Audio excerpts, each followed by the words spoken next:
I don't plan what I write. I just follow my heartbeat, and that determines the words that I use when I speak. Keep it in mind what my mama told me. She said, "Mijo, you gotta pay attention. You gotta stay focused. Just be true to yourself, baby, and express your deepest emotions." I said, "Mama, you know I already know this.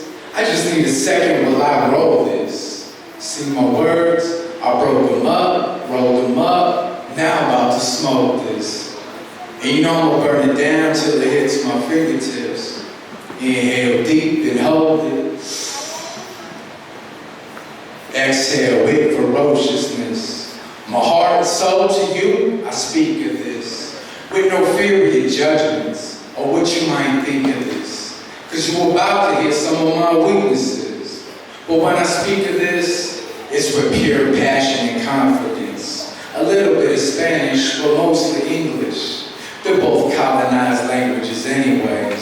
And you know my blood's indigenous. That means I'm gonna do this with no hesitation, see, because I'm fearless. That's because my ancestors, they were the bravest and the realest.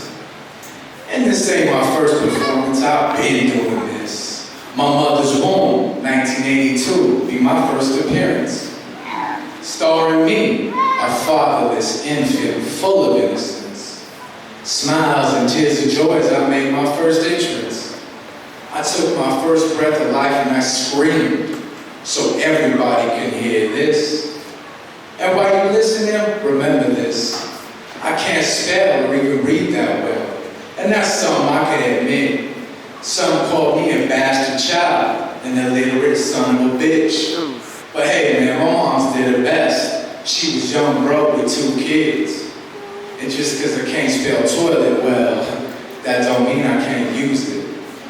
In other words, I was blessed with a big heart and creativity running through my lips and my fingertips. Now they're calling me a true artist and a lyrically gifted prince. That makes my mother a queen, if you've been following the story that I speak. And I hope the words that I'm speaking got you thinking as creativity flows through my ink pen. Been doing my thing since I was a kid, surrounded by alcoholics, tattoos and tears, with negativity constantly kicking in my ear from my stepfather, who drowned himself in a can of beer. He abused me as a kid, and I lived in fear. Been putting my pain on paper ever since. Designing beautiful images with my imagination and pencil tip. Or I'll flip the script and I'll write an intricate poem with misspelled lyrical sentences. And when I do this, I don't write about hoes, clothes, and dead presidents. Because in my life, those things don't have much relevance. See, I like my women with self-respect. And I ain't concerned with materialistic nonsense. I just want love from my family and friends. And my pockets, well, they're empty except for my 2 cents. And I'll gladly hand it over tightly wrapped and compressed, as if I just smuggled it over the border into the US. And this product has been chopped up and mixed with indigenous defiance, love, and common sense. And it all comes from my corazon that beats underneath my bone, muscle, and brown flesh. Now we're getting close to the end of this, but I ain't done yet. And I don't got time to rest. And I got too many burdens and they sitting heavy on my chest. And there's still a little bit of this joint that's left. So I'm gonna take this last hit, put some words up in my chest. Speak till I lose my breath. Finish it off and pass it to the left. Now, I'm not promoting drug use among the young brown youth.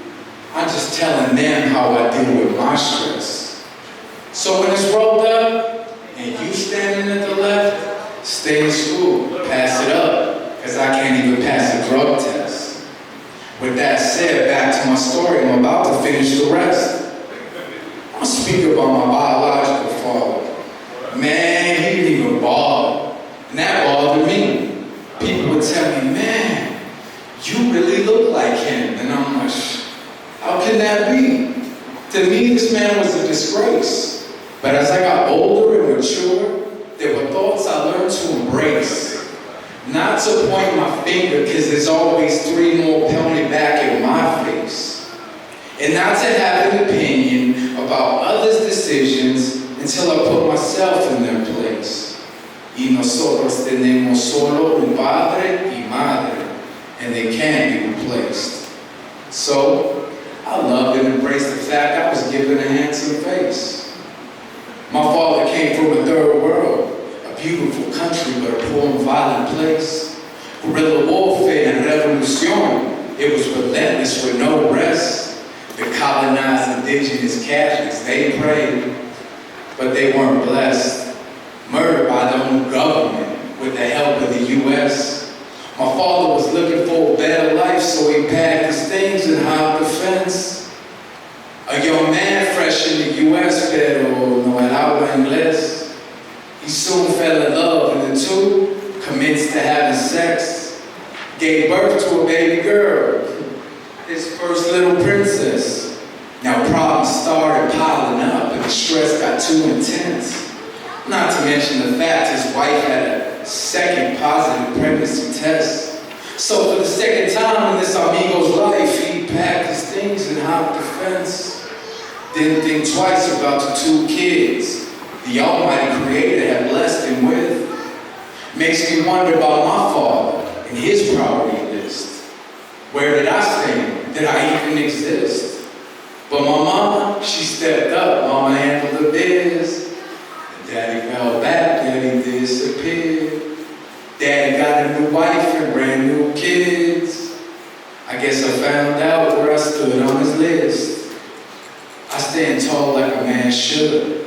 And my mama, she showed me